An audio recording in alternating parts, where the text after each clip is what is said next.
Well, the Chief Minister of Telangana, has been reckless, has been absolutely irresponsible with his comments and criticism, and he makes random comments. He's calling the engineering graduates of Telangana a criminal waste. That's why I've written a letter to Rahul Gandhi ji asking him some pointed questions. आपके पिताजी राजीव गांधी जी भी engineer थे, तो वो भी क्या criminal waste हैं? आज आपके जो चीफ मिनिस्टर है गैर जिम्मेदारी बात करते हैं, कुछ भी कहते हैं, आप उनको कोई नियंत्रण आप उनको नहीं कंट्रोल कर सकते हो। वो कहते हैं कि यहाँ पे जो पुलिस कांस्टेबल रिक्रूटमेंट के लिए जो बच्चे आज लड़ रहे हैं गवर्नमेंट के साथ, उनका जो मांग है 20,000 का नोटिफिकेशन दिया जाए, ना सिर्फ 5,000 जॉब्स का। तो उनको चीफ मिनिस्टर कहता है कि भाई आप लोग एक पेस्टिसाइड एंड्रिन पी लो और जाके कुएं में डुबकी मारो और मर जाओ।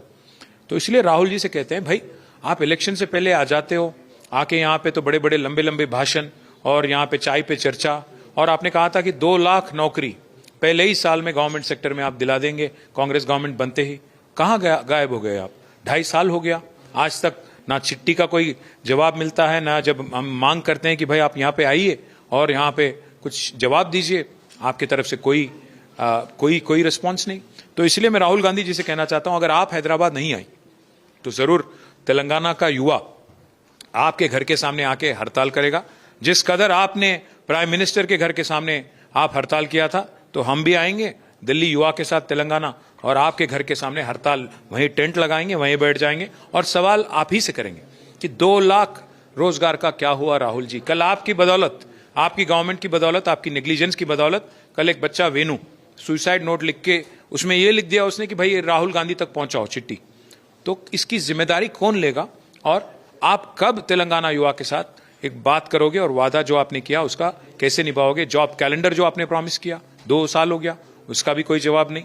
तो मैं उम्मीद करता हूं कि राहुल गांधी कम से कम अभी स्टेप इन करेंगे, बात करेंगे और कुछ ना कुछ एक सोल्यूशन निकालेंगे। Well, there is no government actually. There is a mafia raj going on in Telangana. There is extortion, loot and blackmail. That's all has been going on. There is no government. There is no unfortunate governance at all. So मुझे तो कोई इसमें आश्चर्य नहीं है कि यहाँ पे ना होम मिनिस्टर है ना एजुकेशन मिनिस्टर है, क्योंकि जो एजुकेशन मिनिस्टर है, जो चीफ मिनिस्टर है, वो खुद कहता है कि यहाँ के इंजीनियरिंग ग्रेजुएट्स क्रिमिनल वेस्ट हैं। तो मैं बस इतना ही कहूंगा कि अगर कोई चीज क्रिमिनल वेस्ट है तो कांग्रेस पार्टी क्रिमिनल वेस्ट है।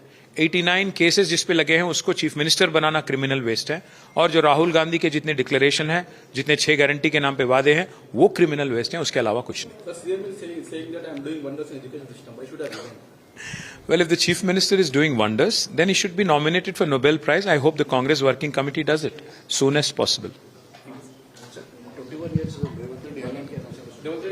हाँ, नहीं, रेवंत रेड्डी साहब का, कांग्रेस गवर्नमेंट का तेलंगाना में एक आदत सा है कि उनको जो काम करना है वो नहीं करते हैं, उनके जो कंट्रोल में या उनके दायरे में जो बात नहीं है वो बिल्कुल करते हैं। जैसे अगर आप देखेंगे आजकल एक नया प्रपोजल लेके आ गए चीफ मिनिस्टर कि 21 साल के उम्र पे आपको लेजिस्लेटिव हाउसेस में बच्चों को मिलना चाहिए, उनको मौका मिलना चाहिए कंटेस्ट करने का। नहीं, अल्टीमेटली एक चीज मुख्यमंत्री को याद रखना चाहिए कि भाई आपने जो वादा किया 2 लाख एम्प्लॉयमेंट के बारे में हो, आपने तो कहा था कि विद्या भरोसा कार्ड देंगे, 5 लाख क्रेडिट कार्ड देंगे, बच्चियों को स्कूटी देंगे आप, साथ ही साथ आपने ये भी कहा था कि अगर कोई 10वीं पास करता है तो 10,000, 12वीं पास करता है तो 15,000, डिग्री पास करता है तो 25,000, पोस्ट ग्रेजुएशन करता है तो 1 लाख और पीएचडी करते हैं तो 5 लाख। पहले ये तो निभाओ, आपके जो दायरे में है, आपके जो काबू में है, वो काम आप करो पहले। जो आपके दायरे में नहीं है, वो आपके रेल्म ऑफ पॉसिबिलिटी में नहीं है, एक रेजोल्यूशन पास करेंगे हम और ऊपर भेजेंगे और फिर बाद में देखेंगे, ये कहाँ की रीत है? अब चीफ मिनिस्टर तो इस कदर बात करता है, वो कहता है कि आगे आने वाले दिनों में जब इंडिया गवर्नमेंट की अलायंस, इंडिया अलायंस की गवर्नमेंट बनेगी तो उसमें एजुकेशन मिनिस्टर एक जेन जी होगा, जेन जी बच्चा होगा। मैं बोलता हूँ रेवंत रेड्डी जी, आपकी जो गवर्नमेंट है यहाँ पे, उसमें पहले तो किसी एजुकेशन मिनिस्टर को बनाओ जेन जी को, फिर बाद में देखा जाएगा कि आप दिल्ली जब सत्ता संभालोगे तब क्या करोगे, वो बाद की बात है। पहले तेलंगाना में जो काम आपको दिया गया, जो 2.5 साल बचा है, उसमें कुछ करने की कोशिश करो। 21 साल के नाम पे गुमराह करने की कोशिश, फिर एक बार आप जोकर बनोगे, फिर एक बार हंसी मजाक बन के रह जाओगे, इसके अलावा कुछ नहीं होगा। We have said this in the past, we'll say it again.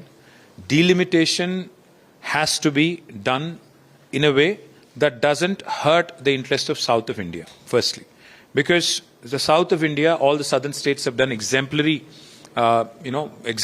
well when it comes to family planning and population control.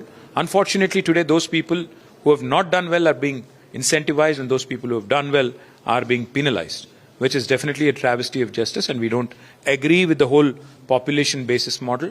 It has to be at any cost. The proportion of southern seats in the House have to be maintained at any cost. If there is even a 0.01% reduction in that, we will not accept it. भाई कितने पूछेगा यार तू? Sir, Prem Sagar Rao has cleared more than 400 of his loan assets in this particular company. Well, chief minister Adani से भी rich हो गया तो एमएलए तो होगा ना, वो भी करेगा. कांग्रेस एमएलए सारे के सारे लूट में, और जैसा मैंने कहा है गवर्नमेंट तो चल नहीं रही है, सबके सब एक ही काम में लगे हैं. अब चाहे वो प्रेम सागर हो या जो भी हो, हर कोई आज एक ही काम में लगा है, एक्सटॉर्शन और लूट. और इसका एक मिसाल आपको एमएलए के रूप में आपको मिल रहा है, जिसके ऊपर 400 करोड़ का ज्यादा खर्चा था. 2.5 साल में उसने तो पूरा का पूरा अपना कर्जा निकाल लिया. तो फिर पता नहीं स्टेट कर्जे में है करके मुख्यमंत्री क्यों बोल रहा है, मुझे तो नहीं समझ आता.